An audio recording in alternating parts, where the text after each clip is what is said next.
سر بهم جرم مبندریا شربکاری سیاسی منال حسکو کریا همسا منال دنباش بریا حمود شتکی يعني بده اتخازم لسر پشوچون روشالات کردستانه و تاروها تبع باشارن ایرانجی راوستم يعني ابخوانی شاندانا دمک کرد ده کو بو سرانسری ایرانه چشرو بیک جرات کرن خلق جهشت بو چه استکی حتی کو في اوای هاد روی رژیم ایران ده رجها سرجاده و تقی دەستپێکێ دەڕێز و سلااف ji بۆی وا ji بۆی تەماشەوانە ji بۆی vê programa hêja ji ber ku rastî îro ew serhildan ew demonstrasyyon ê gu îro li Rojhilatê Kurdistan dibe yan jîkê li Îranê seranser dibe şoreşek li dijî rejîmeke kevneperist ji salê heftê û niha dema rejîma Xumênî hate Îranê ji hingî ve heta weke îro millet bi hemû coreye kuştin û wêrankirin û talankirinê û îro di dunyayê sax jîkê meyzênê Îran lîsta yekemîn de ye di kuştin û idamkirin û şemqa îsana de ye û destê wê ji Amerîka Latînî û Rojhilatê û Sûriye û Yemen û Pakistan û Efganistan û Libnan meyzêne lê mixabin divê de ez dixwazim bênima ziman got berjewendiyê dewletê Ewropî û Amerîkî çi ê hişkere û ê çi dibin tawlê de îro rengek ji diplomasiyeteke pir nerm li dijî rejîma Îranê bi kar tênin di wextekî de got ew ji hemû kesî bêhtir zanin bê terora rejîma Îranê ji kuştina Qasimlo di Viyêna de ji kuştina Şerefkendî di Berlînê de ji kuştina Elî Şerîetî di Londonê de ke bi hezarê bi dîsa di destê Ewropa Amerîka de ye ke ev rejîm rejîke qatilî micrim got êdî gihaye astekî got bi rastî ji dinya jê ketiye qelaqê de نسبەتی چما وەها چێبوو وەکە گۆمسەری دەگوت پشتی هاتنە رێجیما کەڤنەپەرستی خومێنی ساڵی هەفتەی و نەهادا حتا وەکە ئیرۆ دەمات ئیرانê meyzênê کە دەولەتەکە دەولەمەند di aliyê petrolê di aliyê neftê de yanî di aliyê genim de di aliyê em bêjin hemî samanê xwe de gereke îro Îran yek ji dewletê pêşketî û xweştirîn dewlet di dinyayê de be em lê dimeyzên got îro yek ji dewletê dîktatorî faşîst di dinyayê de ye milletê Îranî feqîrtiyê û birsîbûnê de dijî milletê Îranê nanîne got bixwêne Tehran paytexta herî خازم لسر و چند راست منی اف تون تو جاک ول دجی خو نشاندران ته بکارانین کو سیاستمدار کی ایران بخوا جار که راگهان به هزاران کس به سر و شوینن به صدان کس هاتنا گردن بریندار بونو به صدان کس جی هاتنا کشتن و شهید کتنه یعنی حالستان افدورتی درباره پیشوچون ایران ده استا پیوزده لا عين ما أبغت مخابن إيرو روجا قطاري ديروكا أوروبا وأمريكا ودولتي قد بأنظمات إيسانا رنا دولتي قد بحق إيسانا دي باريزن تيتخويا كنغو برجواندية واي أوكونومي دي سر مافي إنسانا ري برجواندية واي دولتا ري دي سر حق إيسانا ري يا ناونا هكر إيرو روج براستي پشتگرتيا شورشي هاتمانا کرن پشتگرتيا في آشتيانا اف دمستراشونا گو كسك وكا جينا أميني بوتە سمبۆلە سەرخەبوون و بەرخەدان و ئاشتی و ئازادیا ژنێ و ئیسانا di dunyayê de gereke hemû aliyê sekinî be bawer ji min rejîma Îranê ê nemabane û ê nikarî ba seladar be lê ez di wê tirsê de me mixabin rejîma Îranê di vî warî de pir serkeftiye û ê karibê li va biftilê û ê karibê rêkê bînê heker bi rengekî xwînê de yan jîkê bi rengekî pilan ne bidaro be ez di tirsê de me got di dawî de evê demonstrasyonê aştî û azadiyê bi dawî bêne باشا مامۆستا يعني ئێران دەماک و ئەو شۆڕش لێ هاتە ئەنجامدان و دەست پێکرد بارگەی هەژمارەیەک پارتیên ڕۆژهەڵاتی کوردستانê لە هەرێما کوردستانی ئارمانجکردن vê kiryarê yani ئێران کارێ ئەو کێشەی خۆی ناوخۆیی بێ ئارمانجکردنە هەرێما کوردستان چارەسەر بکە یانیش بەر چێ هەرێما کوردستانی دکە ئارمانجکردە بێگومان ئەو ببێ لیستکێ هاڤا خاپۆنیکە هانا نکارێ vî tiştê hana bike ji ber heke rejîma Îranê li ber çav denê bêjê baregehê partiyê dîtirkê îro di erdeke welatekî dîtirkê de ne gerek li ber çavê xwe denê got grûpê hejda şeعبî û Bedir û ew grûpê hana di wextekî di wexta de li dijî rejîma Sedam jî ew jî li Îranê bûn û ê Belûchistan timeyzênê li wê de bûn heta bi Qaîda û kurê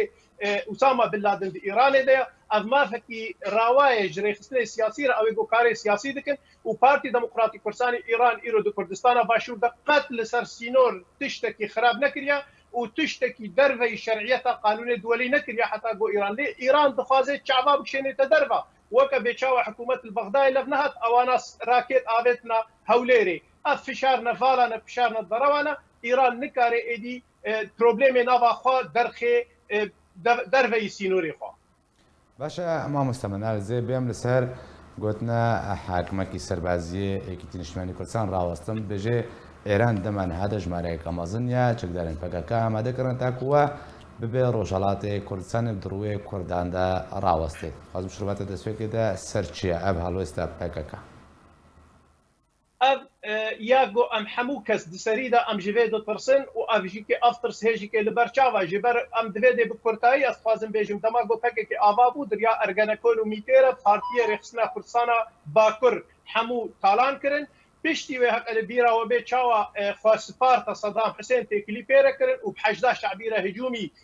Kurdistanê kir. Çawa bûte zilamê mala Esed û li wê dê peyda avakiribûne zilamê rejîmê û rê demonstrasyonê girtin. عینی مثلا بری نهاجی تجربه ما هەیە دەما گۆکەتنە پێشیا پارتی دموکراتی کوردستان و زەحمەتکێشان و کەسەی ترکێدا پێشمەرگێ وا شەهید کردن ئیرۆ ڕۆژ دبن سەهاناوێ خۆسەریا دەموکراتیکدا یانجی کانتۆن و کارتۆنێ پەکێکی ئێگۆ ئەبجێ خلاص نابن رێجیما ئیرانی دەما گۆ خەت زەحمەتکێ دەبینێ دەما گۆ بەلوچستان جالی خۆ بەرابێ یانجی عەرەبستان ملت گوێ دەرێ رابێ ئێ رێجیما ئیرانی بسەهلاتی پەکێکی بێنێ و پەکێکی بخێ پێشیرا کەسێ کوردە لێ مە باوەری برێخستن و تەبگەرێ سیاسی کوردستانە ڕۆژهەڵات هەیە خۆدی تەجریبەنە ئەو رێبازە قادی و شەرەفکەندی و قاسملۆ ئێکاربن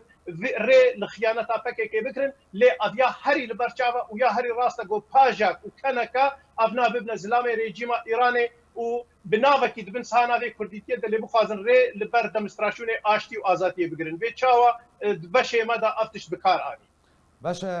مامۆستانی لێ درێ ئەگەر پەکەکە هات و ئێران چەکدانی پەکەکە دەڕوێ شۆڕەشە ڕۆژهەڵاتی کوردستانی دەبکار ئانین دووەردە پەکەکە وێ